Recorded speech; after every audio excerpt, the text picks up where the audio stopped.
Ouais. J'ai le même t-shirt, mais c'est pas le même jour. Bonjour, on se retrouve encore, Pierre-Henri Murcia, moi Audrey Rose-Glen, ravi. Ravi. Donc on se retrouve toujours pour discuter des thèmes qui sont présents dans ton essai Le virus du désir, hein, toujours, le fameux.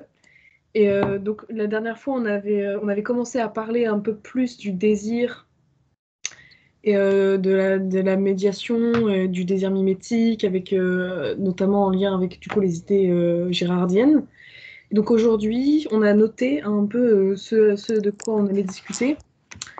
Moi là, j'ai comment le désir est la catastrophe de la volonté et en quoi il entraîne la crise mimétique, donc terme gérardien, qui est une psychose collective. Alors, la crise mimétique est une psychose collective. Tu en parles dans ton livre, et puis à toi la parole. Par quoi tu as envie de commencer? Ben, en fait, c'était pour te répondre que on passe du désir à la crise, c'est-à-dire qu'on commence à rentrer dans la deuxième hypothèse de René Girard, c'est le, le bouc émissaire. C'est la Mm. théorie du bouc émissaire. La théorie mimétique de Girard a trois hypothèses. Il y a une considération sur le désir, une considération sur le mécanisme du bouc émissaire, c'est-à-dire celui que, ben, quand, par exemple, tous les élèves d'une école s'en prennent à quelqu'un, ou quand quelqu'un reçoit tous les coups de la communauté. Et la troisième hypothèse, c'est la plus compliquée, c'est celle qui a valu à René Girard de se faire exclure de la communauté des sciences humaines et de ne pas être considéré comme un philosophe aujourd'hui. C'est l'hypothèse du catholicisme comme n'étant pas une religion comme les autres, c'est une religion de la sortie du religieux. Voilà, on dit, ouais, toutes les religions, chacun son chemin, elles sont toutes pareilles, tout est relatif. Non, dit Girard, il y a une religion qui n'est pas comme les autres, il y a une religion de la sortie du religieux. C'est-à-dire une religion, adhérer à la foi de cette religion, c'est sortir du religieux. Oui, c'est-à-dire qu'en fait, le mécanisme de bouc émissaire est révélé et il est rendu impossible. Est-ce que c'est ça C'est tout à ou fait ça. ça fait ça? Ou Toutes les religions sont fondées, ont pour origine le mécanisme du bouc émissaire. Et cette religion-là, elle rend le mécanisme, elle ne permet pas au mécanisme de fonctionner avec efficacité. Donc la civilisation catholique va être une civilisation de sortie du religieux dans ce sens, et une société qui va continuer de faire des victimes, mais qui va faire des victimes de façon de plus en plus dissimulée. Et c'est là que le virus du désir, le bouquin, a tout son intérêt, puisque on fait le lien entre un virus, la religion, justement, la religion catholique, et le désir. mais j'aimerais que tu m'expliques, pour illustrer ça, cette sortie du religieux et cette évolution dans la perception du bouc émissaire, ce que tu m'avais expliqué concernant, tu sais, l'accusation, par exemple, tu m'avais raconté, tu sais, la différence entre la manière dont c'est raconté, on passe du mythe au témoignage, et ça illustre justement cette sortie du religieux, et t'avais utilisé l'histoire de Joseph le patriarche, je crois. Et puis ensuite, l'accusation des Juifs pour la peste, tu sais. On a accusé. Est-ce que tu penses que c'est judicieux que tu parles de ça, juste pour illustrer? Tu veux d'abord te plonger sur ce Ben, qu'il y a dans ton livre en un peu fait, plus concrètement? tout le bouquin fait le lien entre le virus, la sortie du religieux, c'est-à-dire le fonctionnement en fait de plus en plus défectueux du mécanisme émissaire, et le virus. Et en fait, c'est entre ces trois choses, religieux, fonctionnement émissaire du religieux, le désir et le virus. Et Mm. en fait, c'est intéressant d'en parler, mais comme on s'était rendu compte que le désir, c'est en fait quelque chose qui est pathologique par nature, parce que le désir, c'est la volonté, s'exprime par l'imitation. Et moi, j'aurais bien aimé qu'on aille justement à la crise mimétique, parce que quand on est à la crise mimétique, on est presque au bouc émissaire. Et quand on est au bouc émissaire, on peut commencer à voir qu'est-ce qu'il y a de différent par rapport au mythe dans la Bible. Et donc commencer à parler de Joseph. L'histoire de Joseph en Égypte, c'est un mythe, mais en même temps, ça fonctionne plus tout à fait comme un mythe, parce qu'il se passe quelque chose là. Il se passe quelque chose de particulier. Et donc d'abord la crise mimétique, pourquoi? Parce que ça permet d'aller au bouc émissaire. Et donc avant la crise mimétique, c'est qu'est-ce qui fait que comment on passe du désir à la crise mimétique. Par exemple, tu te souviens, l'exemple que je pourrais te donner, c'est on dit le virus était cause de la crise. Et moi je dis non, le virus n'était pas cause de la crise. Il y avait déjà la crise. Le virus a résolu la crise. Et la crise, c'était quoi? C'était une psychose collective. C'est-à-dire que chez Girard, c'est pas compliqué. C'est la multiplication des doubles. C'est-à-dire qu'il y a de plus en plus de... Le désir a tellement envahi la société, la volonté a tellement disparu chez les gens, que tout le monde devient le rival de tout le monde. Et ça crée une espèce de hantise de l'autre et d'autrui. Via l'indifférenciation que ça, C'est ça. que ça C'est-à-dire dit. que les gens n'arrivent plus à se différencier les uns des autres. Plus ils essayent de se différencier dans la compétition, et plus ils sont pareils. Parce qu'ils s'imitent Et ça, tous. voilà, et ça engendre la psychose. C'est-à-dire que Girard l'explique très bien. Il imagine, tu vois mes mains là? Il imagine deux cercles. Il dit dans Ok. la médiation externe, si tu veux, si toi tu as pour modèle, mettons, un professeur, le centre d'action, le professeur c'est le cercle, et toi tu es un autre cercle, tu es en tant qu'élève. Le centre d'influence, ton centre à toi dans ton cercle ne peut pas influencer le centre du professeur, parce que c'est la médiation externe. Parce que le modèle et celui qui imite, l'imité et l'imitateur, ne peuvent pas s'atteindre. Et qu'est-ce qui se passe avec l'effondrement de la médiation interne? On en a parlé dans les précédentes vidéos, de la médiation interne et de la médiation externe. Qu'est-ce qui se passe? Les deux cercles commencent à s'interpénétrer. C'est-à-dire que ta sphère d'influence en tant que modèle entre dans la sphère d'influence de la personne qui va t'imiter. Mais il va y avoir un moment catastrophique, c'est quand les deux cercles vont vraiment se juxtaposer l'un l'autre. C'est-à-dire qu'il ne va plus y avoir de différence entre... C'est le conflit, ça. C'est ce qui arrive dans les couples. C'est-à-dire, c'est la psychose. C'est-à-dire qu'avant même que tu aies parlé, l'autre sait déjà que tu vas l'agresser. Il y a une histoire de temps, là, de temporalité, on est dans l'esprit. C'est-à-dire que tout se passe comme si l'autre réagissait à quelque chose que tu n'avais pas encore fait. Et ça se passe systématiquement dans les conflits aussi. Et d'ailleurs, on peut. C'est-à-dire l'autre se comporte comme s'il tendait à voir, se réaliser ce qu'il anticipe. Il y a une histoire de temporalité, comme dit Shakespeare, the time is out of joint. En fait, la société entre en ébullition. Elle chope la jaunisse. Et elle a chopé la jaunisse avec les gilets jaunes. Hein. Avant qu'elle devienne rouge de sang, elle devient jaune. Elle commence à chauffer. Et, et ça, on était vraiment dans une crise psychotique. On était dans une crise.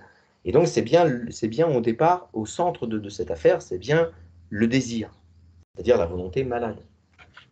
Voilà. C'est pour ça que je te disais, voilà, c'est ça. Et imagine, voilà. Et ça, c'est la situation, la troisième situation excellente. La troisième situation, c'est la situation où les deux points se retrouvent dans le même espace. Bah, C'est-à-dire qu'il y a c'est-à-dire que plus possibilité. Ça, c'est la crise psychotique. C'est-à-dire l'individu, là, il est dans un état où il est proche de la psychose, c'est-à-dire d'avoir des hallucinations. C'est-à-dire de se représenter l'autre de manière monstrueuse. Oh, tu as vu ce qu'il m'a fait? Et puis là, il y a une projection inhumaine sur l'autre. L'autre n'est plus humain, quoi, en gros. Il y en a plus à autre, comprendre. déjà. Ouais. Ils sont très bien, tu peux les remontrer, ces deux schémas. Ah ouais. Ça, c'est dans le premier. Donc le premier niveau, tu as la médiation externe qui fonctionne bien. Dans le deuxième niveau, tu as la médiation externe qui commence à rentrer en crise, c'est-à-dire qu'entre les modèles, c'est-à-dire la société est hiérarchisée, mais entre le patron et l'ouvrier, il y a déjà une interférence d'action qui fait qu'il y a quelque chose qui ne marche plus. Il y a quelque chose qui est critique. Le patron se met à imiter, l'ouvrier se met à imiter le patron dans des comportements où il ne devrait pas l'imiter. Il imite le patron, c'est normal, parce que le patron est un modèle, mais s'il se met, par exemple, à vouloir imiter le patron au point de draguer sa femme, là, ça ne va plus. Les cercles commencent à rentrer. Et puis, il y a une situation qui s'aggrave encore avec le troisième niveau. C'est quand il y a la fusion. Tu peux le montrer? C'est très bien que tu l'aies dessiné. Et là, c'est la fusion. Là, c'est la psychose. C'est-à-dire, là, il faut lire le double de Dostoïevski. Tu vois, oui. Il faut lire des romans comme Le Journal d'un fou de Gogol. Il faut lire Gogol, par exemple. Tu vois, là, tu vois des écrivains qui sont capables de montrer cet état psychotique, littéralement. Puis c'est intéressant de se rendre compte quand on regarde autour de soi, juste comme ça, anecdotique, les couples eux-mêmes parlent, ouais, on est super fusionnels. Et quand ils disent ça, en général, c'est quand ça commence à cette étape-là, parce que ça n'a pas encore implosé, parce que à cette étape-là, ils peuvent plus, tu vois. Mais tu vois que ça rentre comme ça, il y a une fusion, vraiment. C'est vraiment. Ouais, voilà. Alors la fusion, elle est recommandée par toute notre éthique, parce que notre éthique étant catholique, forcément, on met l'amour comme valeur. Donc la fusion, c'est bien, parce que la fusion, c'est l'amour, finalement. Donc c'est très bien. Mais on voit bien que il y a toujours la meilleure copine au milieu des meilleurs drames. On l'a vu encore hier. Bon, enfin, on ne va pas parler de ça, parce que c'est prématuré, le sujet est sensible. Mais il faudra parler d'un excellent roman d'ailleurs là-dessus. Hein. On en parlera de ces quatre. Et il y a toujours la meilleure copine au milieu des meilleurs drames.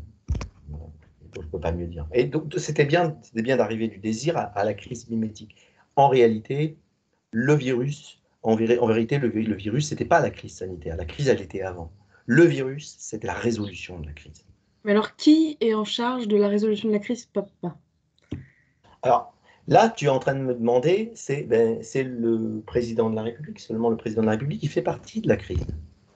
C'est-à-dire le président de la République, il est là pour résoudre la crise. Si tu veux, le problème qu'on avait, c'était que même les institutions, soyons clairs, les institutions, les gens ne comprennent rien. La plupart des gens votent, ils votent ce que la télé. Voilà, plus tu passes à la télé, plus tu es élu. Hein. Bon, il y a un parallélisme exact entre le passage à la télé et l'élection, c'est-à-dire le score électoral.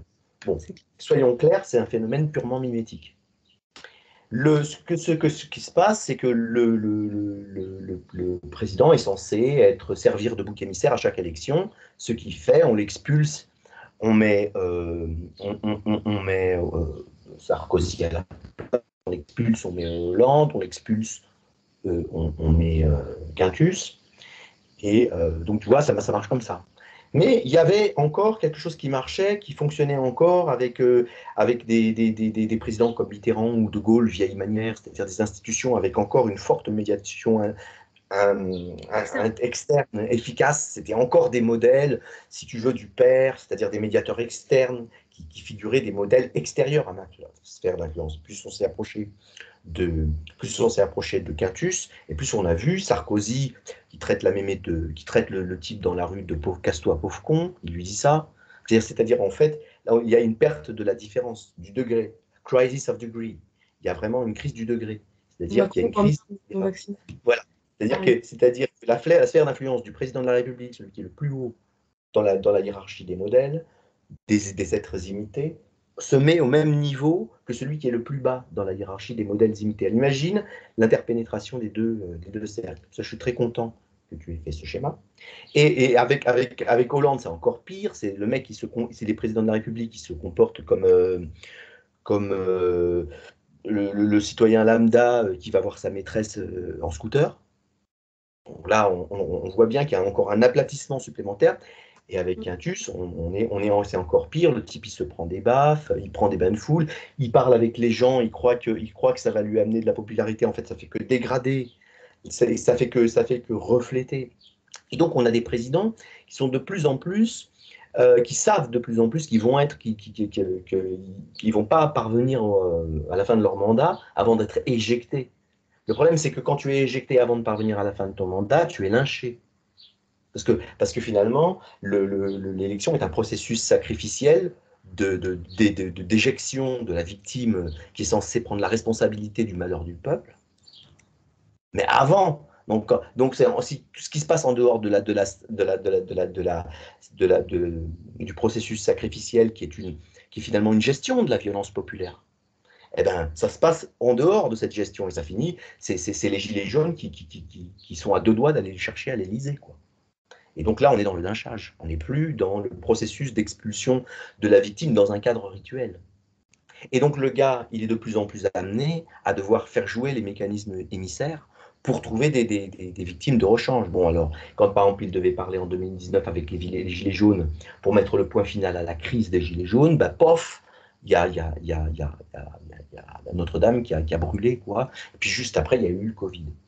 Et là, c'était la fin de la crise en réalité. C'est-à-dire que ça y est, on avait trouvé un substitut sacrificiel, c'est-à-dire quelqu'un qui se substitue à celui qui est destiné à être lynché. On avait trouvé, c'était le méchant virus. Et ça, c'était parfait. Donc on était bien dans une crise psychotique qui commençait, dont les Gilets jaunes étaient la manifestation. Même si c'était qu'une manifestation, mais en réalité, c'était la guerre de tous contre tous. Il a été à deux doigts de se faire lyncher parce que le système ne fonctionne plus. On dit la 5e République, la 6e République, il faut refaire les institutions. C'est pas ça qui fonctionne plus. Ce qui fonctionne plus, c'est la capacité d'incarner la hiérarchie et la médiation externe. C'est ça qui fonctionne plus. Et pourquoi? Parce que ça s'effondre. Et parce que c'est le destin de la modernité. Cet effondrement est le destin de la modernité, parce que c'est le destin de la civilisation qui est basée sur la sortie du religieux. Et donc ça, c'était le rapport entre le virus, le désir et la religion. Parce que c'était vraiment un phénomène religieux. On n'avait pas affaire à un phénomène sociologique, anthropologique, si vous voulez, mais on avait affaire, cher Audrey Rose, mais on avait affaire à un processus religieux. C'est-à-dire, voilà. Et alors, où se situe le vaccin, enfin la potion magique, dans tout ça? Alors, moi, je voudrais. Alors, c'est bien. C'est bien, parce que là, tu me dis, Parce qu'il y a le virus. il faut d'abord déterminer le statut. Donc ça veut dire quel est le rapport du vaccin. Donc ça veut dire quel est le rapport, quel est le statut du virus, en réalité. Pourquoi? Parce que dans le vaccin, il y a le virus. Donc, quand tu me dis quel est le lien, il faut d'abord définir le rapport du virus pour savoir quel est le rapport de ce truc qui se retrouve dans le vaccin. C'est-à-dire qu'au début, il se promène en liberté, et puis d'un coup, il se retrouve, sous forme de picouse, inoculé par Adolf Hitler. Là, il n'y a pas de problème, c'est un gentil virus, et quand il est en liberté, c'est un méchant virus. Ça, c'est le principe sacrificiel de la médecine. Mais ça, c'est le statut du bouc émissaire. C'est-à-dire que. Et donc, il faut voir quel est le. Maintenant on est arrivé au bouc émissaire, on est passé du désir au bouc émissaire, il faut voir quel est le statut du bouc émissaire. Qu'est-ce que c'est un bouc émissaire? Qu'est-ce que c'est que ce gentil et ce méchant en même temps? Et là, c'est bien parce que là, tu peux voir la différence entre un mythe et quelque chose qui arrête d'être un mythe, c'est-à-dire quelque chose qui relève finalement d'une société qui est atteinte par le syndrome de la sortie du religieux, c'est-à-dire qui est catholique en réalité. Qui peut se regarder, en fait, qui peut plus mentir sur son... Elle peut, mais c'est de plus en plus compliqué. Et c'est comme le pétrole, si tu veux. Plus tu extrais du pétrole, et plus tu vas le chercher loin, parce que moins il y en a, et plus tu as besoin d'énergie pour avoir du pétrole. Et à un moment donné, il y en a tellement plus du pétrole que ça demande que pour avoir un seau de pétrole, il faut en dépenser 2 en énergie. Et on en est presque là, en termes de moyens qui sont déployés pour pouvoir, parce que ça n'a pas marché. Il y a plein de gens. Normalement, tout le monde aurait dû être unanime, c'est le méchant virus, suce au méchant virus, et pof, résolution sacrificielle. La société, ça s'est pas passé comme ça. Il y a eu une différence, parce que c'était une société de la sortie du religieux. Parce qu'il y avait, dans le fond de cette société, il y avait cette mentalité catholique qui sait quand elle fait des victimes. C'est-à-dire qui sait quand elle se trouve des prétextes, quand elle trouve des prétextes. Mais une société qui ne le sait pas en même temps, puisqu'elle a oublié qu'elle était catholique. Mais bon, elle a eu beau l'oublier. Toi, tu peux oublier, par exemple, que tu ressembles à ta mère. Tu ressembles à ta mère. Et c'est pareil pour le catholicisme. Ça fonctionne exactement pareil. Les athées sont exactement comme ça. C'est des gens qui font du catholicisme sans le savoir. Et ils ne savent pas, parce que quand ils parlent du catholicisme, ils ne savent pas qu'ils parlent en réalité d'anthropologie, parce qu'ils ne savent pas ce que c'est. Ça. Et ils ne savent pas, et moi je les comprends. Ils ne savent pas ce que je veux dire, je ne veux pas non plus me mettre au-dessus d'eux.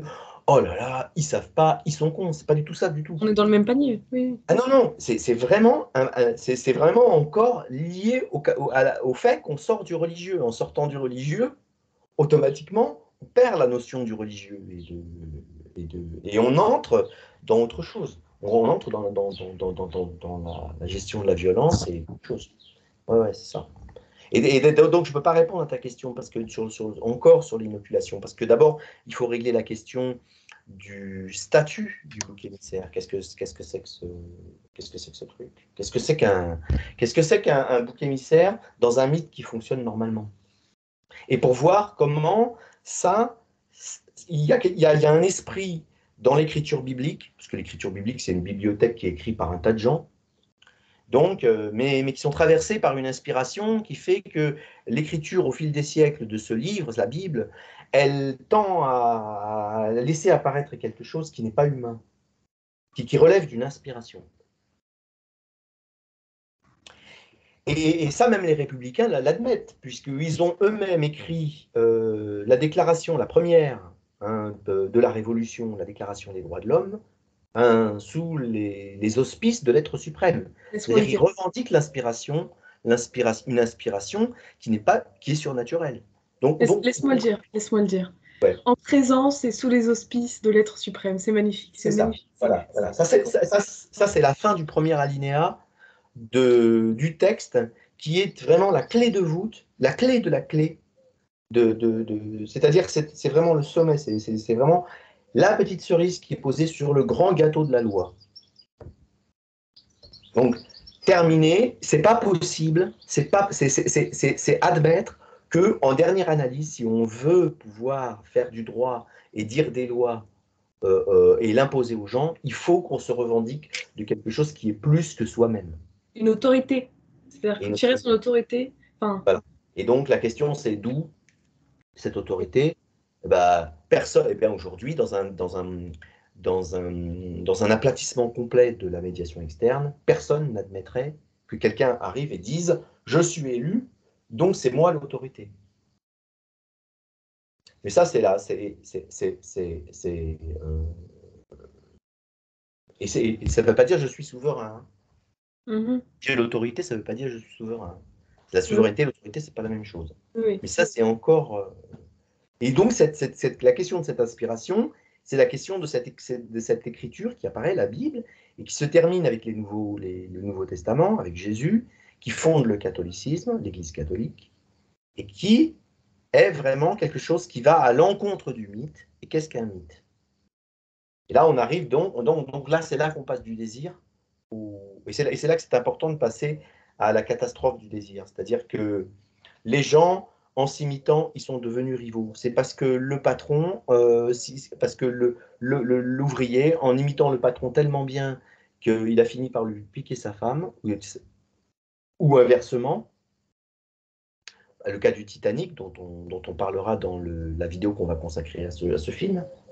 C'est le contraire, c'est la femme qui va c'est exactement ça. C'est l'ouvrier, c'est celui qui appartient, qui navigue à fond de cale, qui va piquer la femme du mec qui est tellement riche qu'il embarque sur le Titanic avec 4 voitures et 5 chauffeurs. Tu vois? Ah oui, là, le mec, on sent bien que c'est un grand banquier. que c'est quelqu'un qui a prise avec... Rockefeller. voilà. Il y a une mention de Rockefeller dans le film à un moment donné. Oui, oui, mais c'est clair, c'est quelqu'un qui... il appartient au monde, au monde de la grande bourgeoisie, c'est-à-dire ceux qui ont coupé la tête au roi et qui se sont installés sur le trône. Enfin bon. C'est clair.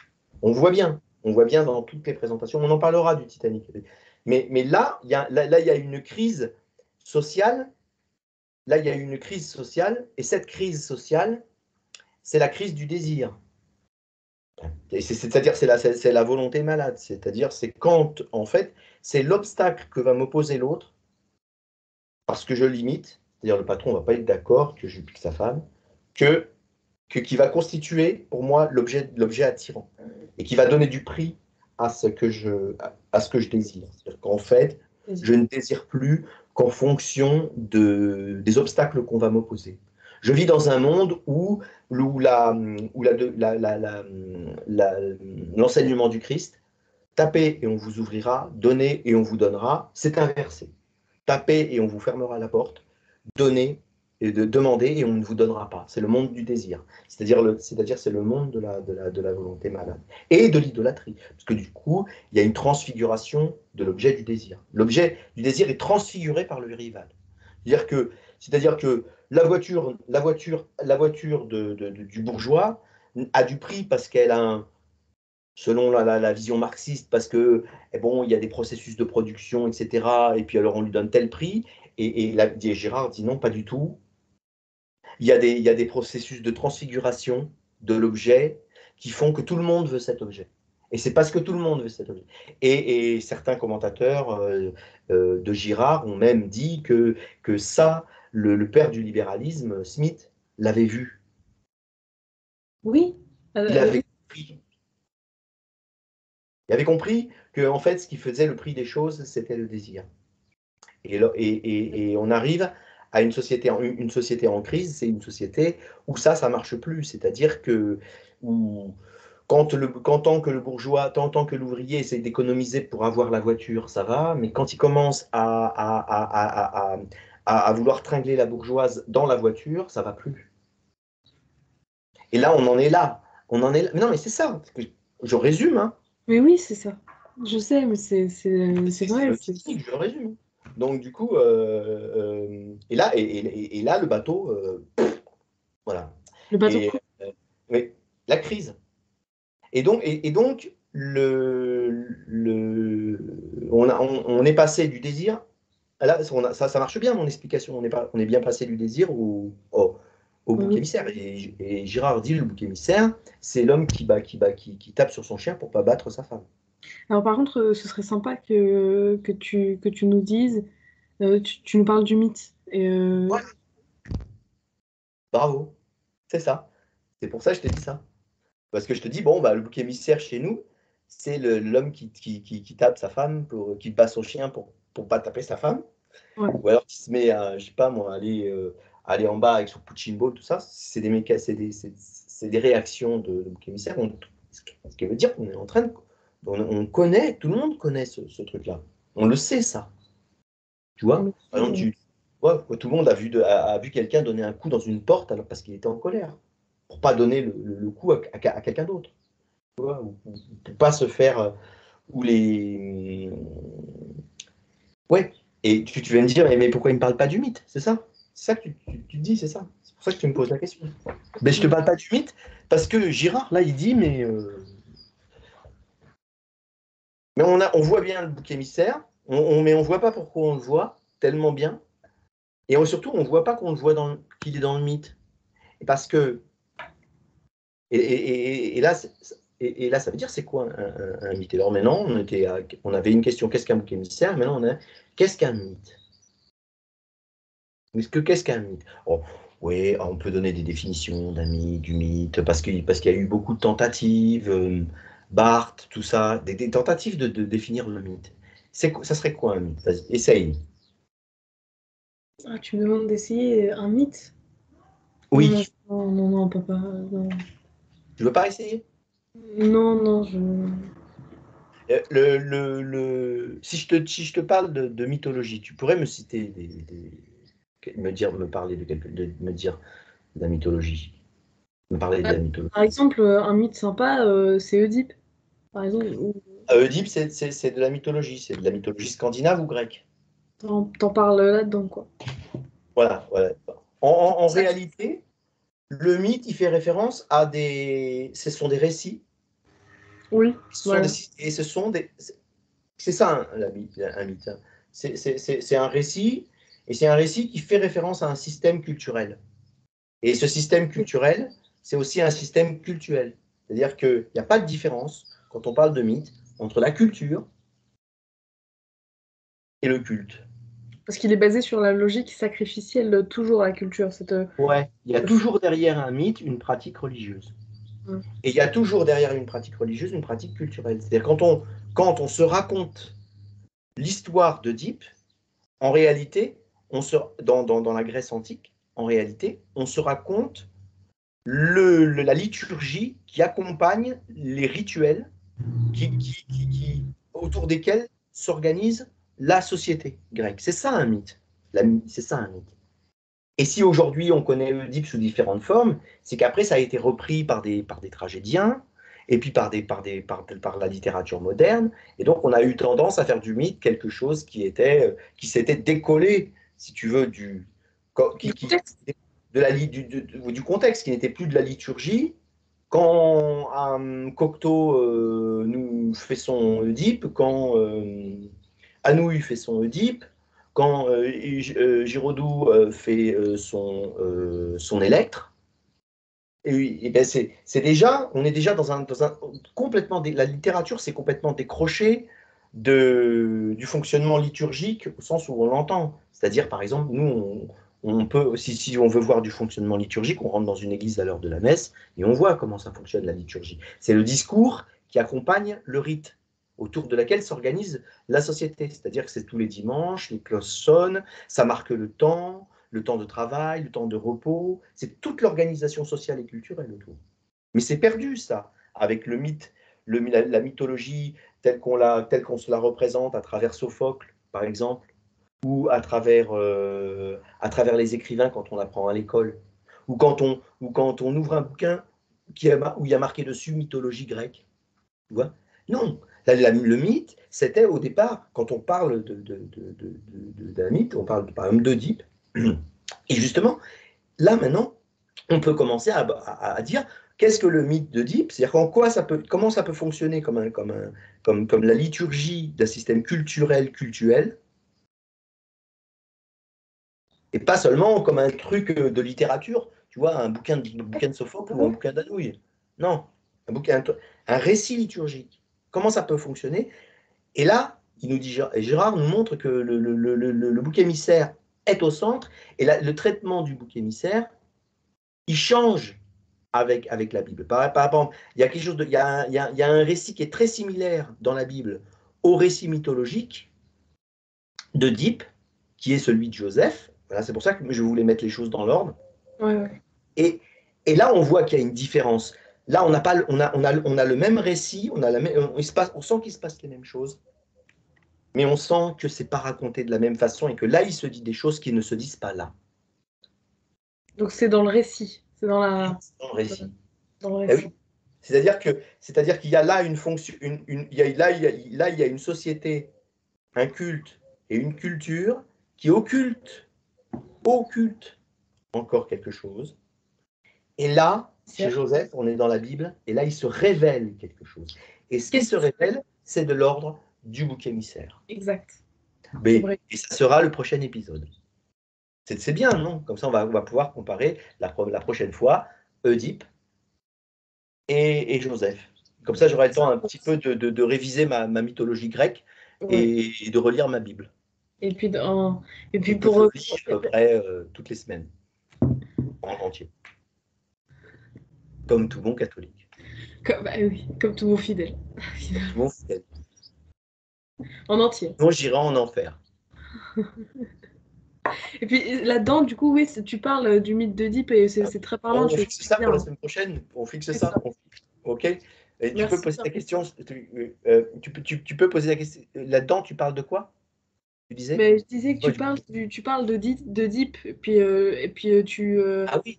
c'est bien, c'est parents, enfin voilà, s'y Ouais, intéresser, c'est sympa, ça ouais, reprend ce que tu ouais, viens de dire. c'est-à-dire que je reprends Oedipe et puis je fais une comparaison justement avec, il y a avec un autre Oedipe, donc pas ni Joseph ni rien, mais qui est Quintus lui-même, le président Ah Quintus, oui. qui est un Oedipe. C'est la caractéristique, c'est le type qui va tout prendre sur sa gueule et qui nous sort au dernier moment le Sphinx 19. Hop, tu vois, c'est un peu comme Oedipe qui arrive sous les remparts de Thèbes et qui, pouf, solutionne l'énigme du Sphinx. C'est-à-dire que le Sphinx pose des questions au jeune homme. Qu'est-ce qui marche quatre pattes le matin, deux pattes dans la journée et trois pattes le soir? Et personne répond, et quand tu réponds pas, tu meurs. Voilà, c'est le virus qui tue tout le monde, quoi. Et en fait, bon, bah, alors donc, voilà, on espère nous faire croire qu'il y a eu la peste noire avec la télévision, et là, dans le mythe, on espère nous faire croire que c'est parce que tu réponds pas à la question du sphinx que tu meurs. Et là, t'as le mec, il arrive, il dit, paf, moi, je sais, c'est le matin, c'est quand t'es bébé, la journée, c'est quand t'es un homme, et le soir, c'est quand t'es un vieillard avec ta canne, trois pattes. Et hop, Oedipe devient droit. Ouais, avale ça si tu peux. Et on a eu la peste noire et la moitié de l'humanité est morte du caïf 19. Avale ça aussi si tu peux. Et on est vraiment dans on est vraiment dans une répétition de la même chose.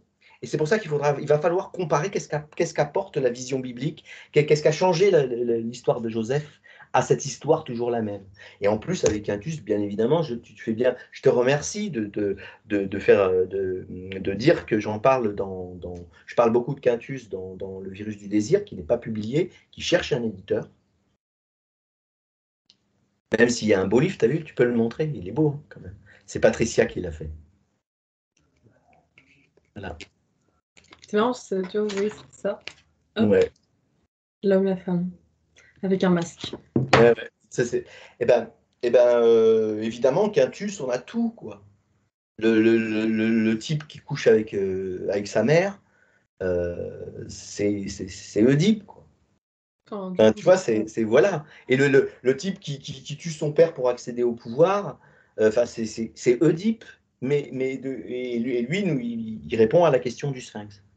Voilà. C'est-à-dire il arrive à arriver jusqu'à la fin de son premier mandat, quoi. Mais il lui faut quand même des gros moyens, quoi. Le premier mandat, pour finir son premier mandat, il a fallu il a fallu le Sphinx 19. Et puis pour finir son deuxième mandat, il va falloir au moins la Troisième Guerre mondiale, quoi. Minimum. Parce que là, il est dans une telle situation, le gars, s'il n'y a pas la Troisième Guerre mondiale, il est. Voilà. C'est Oedipe. oui, C'est la tête. C'est principalement. lui, c'est sa faute. C'est sa faute.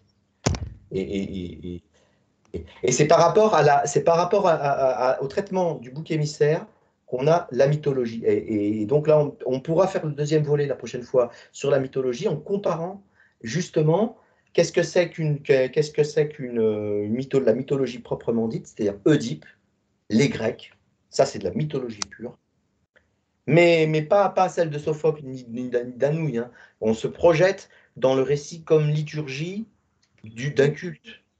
Et qu'est-ce que c'est que ces mêmes récits avec des filiations et tout, mais que cette fois c'est la Bible, cette fois c'est les patriarches, et cette fois c'est Joseph en Égypte.